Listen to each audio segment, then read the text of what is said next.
Most of our early dates were at the record store down the street at Music Trader on Osborne. Yeah, the manager, Jay, used to tease us for like being too handsy in the record store. But it was our place to meet. There's a thin line between a hobby and an obsession.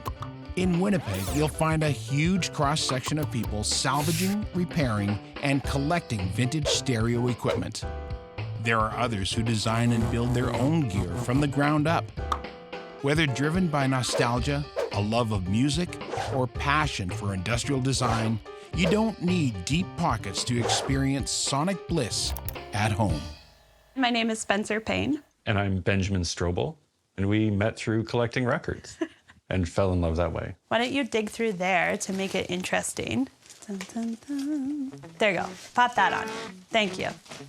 You can go on the internet and buy whatever you want, no matter how rare it is or how valuable. But I don't get the same enjoyment out of that as I do waiting for 3 years and finally it comes around at the local record shop. So I have a memory of purchasing it instead of just a receipt. Or when you come home with like a Nina Simone 45 that you found at the thrift store because everyone overlooks 45s, it's really exciting. Yeah. And then we end up listening to it like for that week, that month, sort of nonstop because it took us so long to acquire it. Mm-hmm. Yeah. Oh, in our cabinet, we also found on Free Day in Wolseley, hanging out in the street. I like the sustainability appeal of thrifting.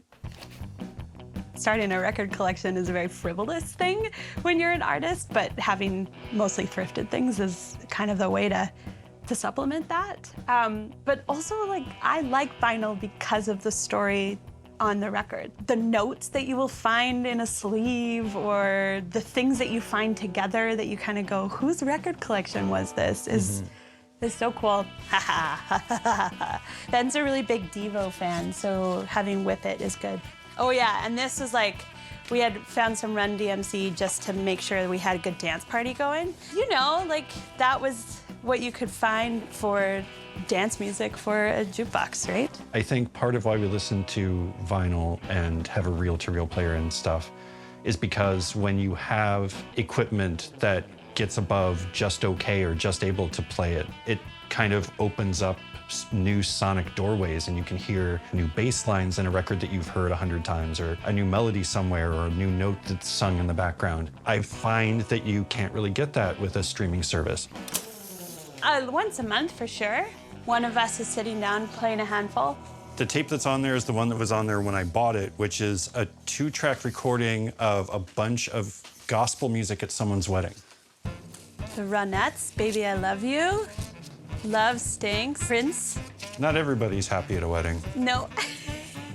Well, and it gets to a point where, like, you have some of these things in here just to make that drunk cousin really fun. For me, I love the art of making a mixtape, and I don't think that will ever disappear. There's something about having to, like, time it out perfectly and picking the order of the songs and, like, having, like, what are you saving for last? What does the last song mean in a playlist? Dance parties and shameless crushes. They get as cheesy as you can get, made with love. And it came with a love letter. How intense can we get, hey? The notes that are involved, and like, I will write a novel if I'm very serious about a mixtape. I've received all kinds of liner notes. I've received a series of index cards that were held together with a ring, letters, photos. Spencer's quite creative when it comes to liner notes. Or I'm just a big nerd. You can call it what it is.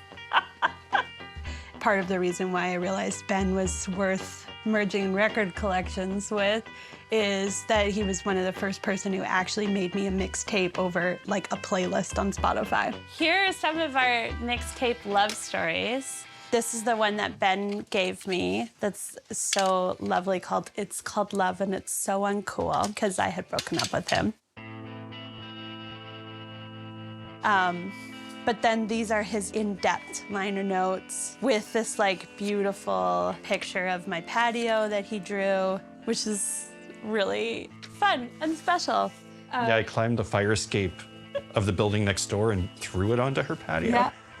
So I went outside the patio with a drink, and I was like, what's this? And immediately just like gushed over the living room of this mixtape full of synth music and a bunch of Marvin Gaye, and like it was beautiful. And then became the art of like kind of wooing each other with mixtapes. And so there's like a stack of mixtapes in our coffee table, about 25 mixtapes that we sent back and forth. And that's gonna be that relic that I'm gonna hold dear for my entire life.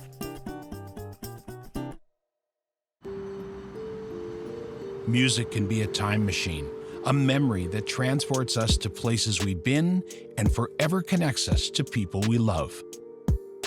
Yeah, you know, the relationship to the system that I've got in my house is long, historic. It belonged to my father. He would have bought it in the late 70s. I remember it as kind of a pivotal moment in my youthful existence. I mean, he would be listening to the things that were his popular music, and those were like from the 40s, 50s, and 60s.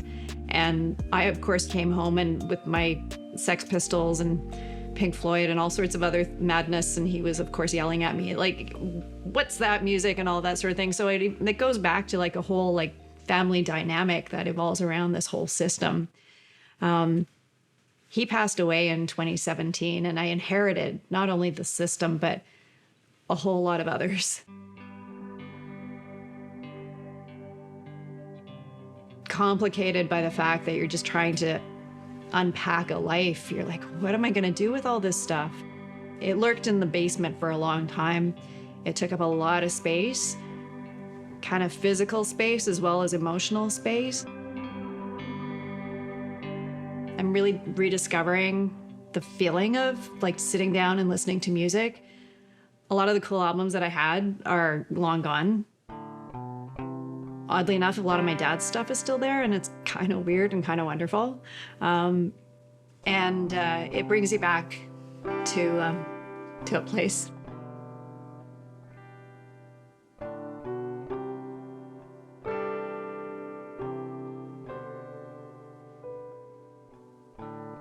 What I realized going back to vinyl is how full the sound is and how it resonates through your body in a way that kind of compressed sound really just feels a little bit like background noise. You just don't get that richness.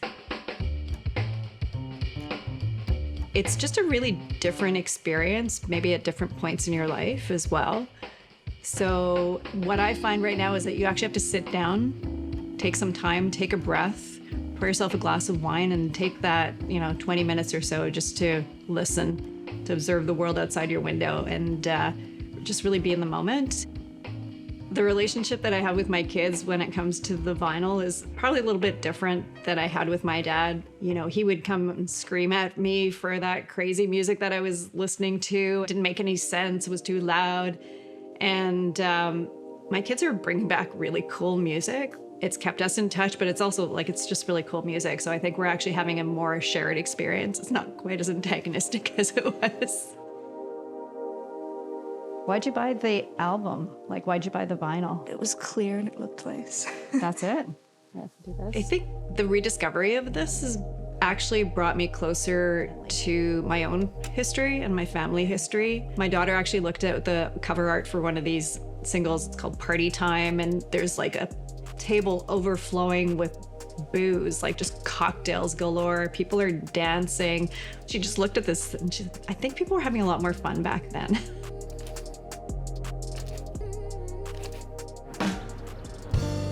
Collectors find joy in the things they love, and that joy is tangible when collections aren't kept under lock and key, but rather are used every day. I definitely go back and I buy things that turn my fancy, things that I remember being in the store and wishing I could have bought, but at the time couldn't. Actually, I have several of those pieces that are now 40 years old in my collection, and I've sort of kept adding to it ever since. But people are pretty amazed when they come to my place and go, oh my Lord, I can't believe everything you have. Some of the equipment companies are no longer in production. They're no longer available. So it takes time to slowly pick up those pieces. But once you get a full system, it's just beautiful. It's like a work of art. But at the end of the day, it's not just to sit on a shelf to be admired for their aesthetic beauty, but they actually have to play. I bought components for $75 a piece. Some of the things I bought, I've had to spend a little bit more money on, but they were intrinsically important to the system. I mean, I was born in '63, so my first introduction to music is in the '70s with records, then into cassettes, then into CDs, but we're going backwards.